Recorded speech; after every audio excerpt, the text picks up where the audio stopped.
సమాజంలో అశాంతి, అసూయ వంటి రకరకాల పరిణామాలను అధిగమించాల్సిన అవసరం ఎంతైనా ఉందని తెలంగాణ సీఎం రేవంత్ పిలుపునిచ్చారు.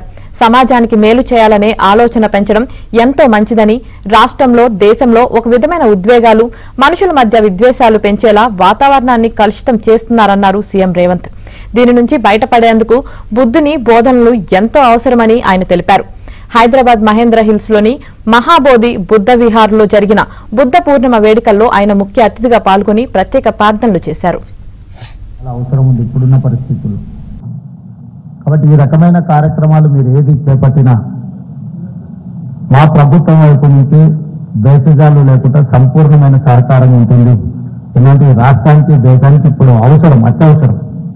ఇలాంటి ఒక రకమైన పరిస్థితులు రాష్ట్రంలో, దేశంలో ఉద్యోగాన్ని పెంపొందించే విధంగా, మన మధ్యలో స్పర్ధలు పెంచే విధంగా వాతావరణము కలుషితమవుతున్నది. ఈ సందర్భంలో గౌతమ బుద్ధుడు మనకు బోధించిన సందేశం అనేది ఈ దేశానికి చాలా అవసరము. దీన్ని సంపూర్ణంగా నేను విశ్వసిస్తున్నా.